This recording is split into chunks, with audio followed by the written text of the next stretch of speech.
put so much emphasis on retooling this offensive line. How did they do today? What did you see out there? You had mentioned that you felt good about that group about a week ago. Yeah, it's a mixed bag. I mean, I thought we ran the ball really well early on. Thought the heat got to us a little bit. It's been a hot camp now, and I'm no excuse maker at all, but we've gone several days in a row, and you can tell they're gassed a bit, and we're blessed to have a day off tomorrow. We get to watch the film later today and clean up everything that we see in it, hopefully, but they need the day off tomorrow, and then we'll get into after next Tuesday, kind of get into more of a rhythm that hopefully we can have them.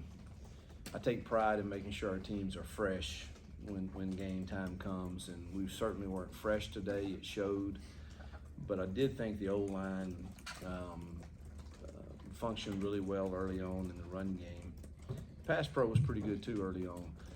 Thought the defense dominated the latter part of the scrimmage.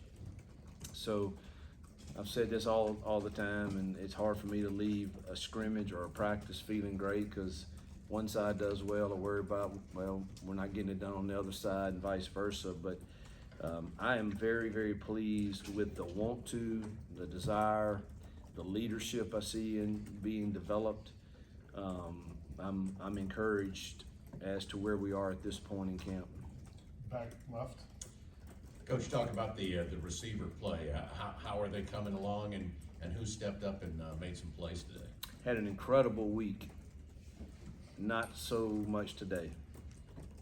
Don't know if it was, thought we had too many MAs on our RPO routes, choosing the wrong option.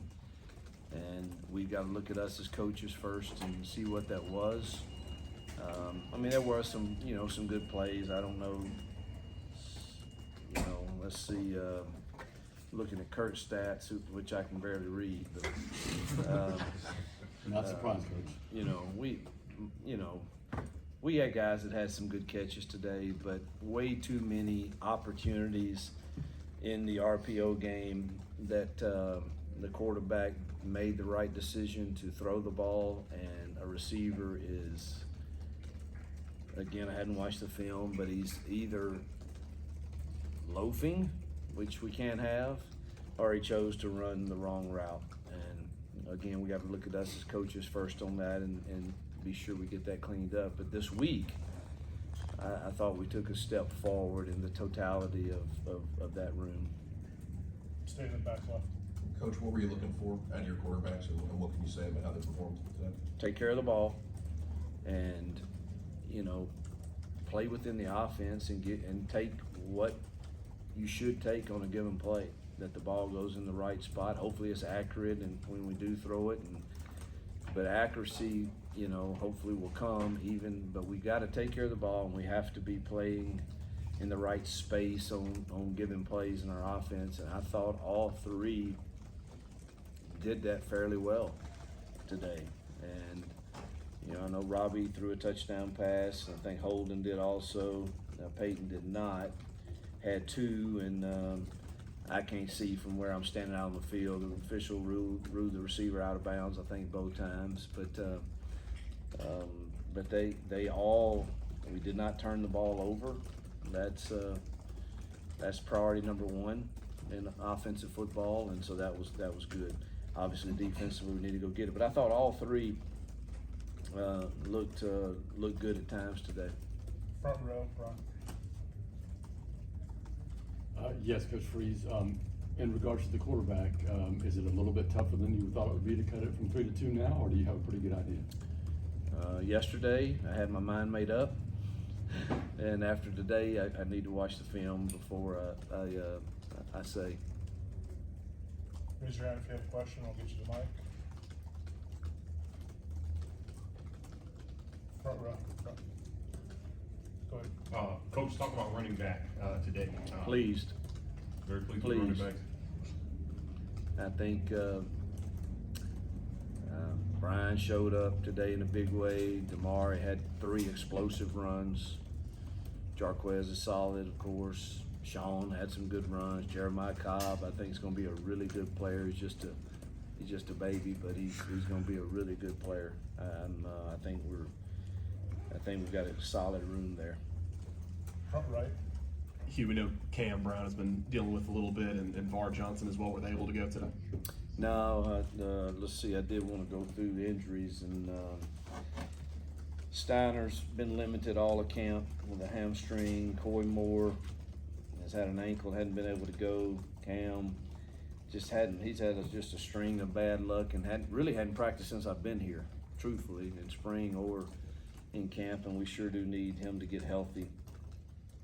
Var just had an incident in practice where he had to have some stitches in his mouth, and it's just very uncomfortable right now to wear a chin strap down in his gum, but he'll be fine. And he was having a really good camp, That's Javarius. Javarius, yep. I call him Var, I don't know.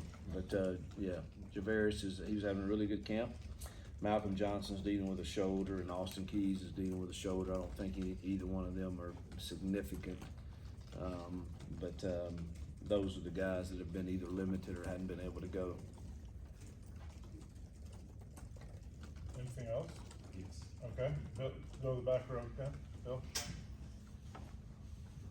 You mentioned that the defense you thought was strong late. Talk about the defensive front. How have they done? Well, they're playing like 15 guys, it feels like, and they're just running them in and out. And, you know, I think at the end of practice today, I thought they were dominant. They created negative plays on us that didn't happen early in the game. And excited about, you know, our edges have gotten better with Falk and Jalen and Elijah and Steven Sings. And, you know, inside we're rotating a good group of guys there with Marcus and Jason and Mo and Bobby and Harris and Lawrence Johnson, and Z Walker's gotten better. We're rotating a lot of guys in there, so obviously that's a good thing in this league that you can rotate those guys up front. But the stuff we're doing is it gives us problems at times because there are a lot of movement that's going on, and I hate to forget somebody, but I'm pleased with how they're working. Stay in the back row. Jarquez returned to practice earlier this week. What can you say about having him back and what he did today? Yeah, I mean, obviously it's good to have him back in the room and on the team, and he plays the game hard and helps us in that room become even better. So good to have him back. Coach, going back to the run game, given how pleased you are with the running back room, how do you think that's going to affect what you've done traditionally from an offensive standpoint in terms of run-pass balance going into game one? Well, they're not going to let you do that. You know, defenses can absolutely force you into having an extra hat in the box, and I don't believe in running into those looks all the time. There's sometimes you have to, but and so we have to be efficient at taking what they give us. That means somebody in the outside's got to win, and I thought we improved immensely from day 1 to day 6. Today I thought we took a step back, and I've got to watch the film and see why. Ron.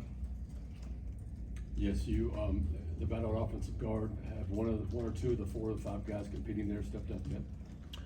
Well, I think you need 4 or 5, so I don't give a rat's tail who's first, second team. I don't really care. We need all of them, you know. And if you're talking at guard, you know, you got Tate and you got Jeremiah, and Muskie has had a really good camp. Also, that was a good get. Cinda's coming on as a young guy too, and Harris, and I mean we need all of them. You know, we're rotating them all in there. I'm forgetting somebody. Cam. Yeah, and Stutz, of course, is one of the leaders of the team, and we're going to need them all before it's over. Back row.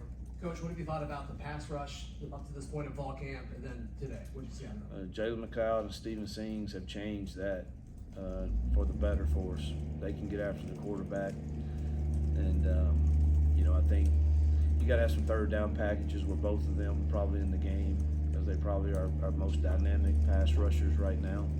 So we're better than we were in spring. We'll see how good we are when it gets real, but I do know we're better than we were. Second row on the right. A lot of the players have mentioned just the high tempo, especially at the offense in practice. How did you see that in the scrimmage now, and especially with, I imagine, the Heat also made that. Yeah, early on it was. So I'm all about creating adverse situations, and they struggled stopping our tempo early on, and I think we can go really fast when we want to. They struggled with that earlier, and then I called that off and wanted to see if we could execute, and then the defense pretty much dominated from that point forward. Dr. Love?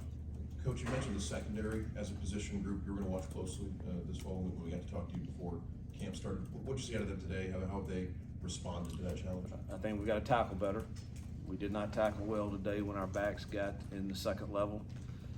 I do think we're talented there with our first group, and I think our young kids are going to be good, but they got to come on because we're going to need them in year one.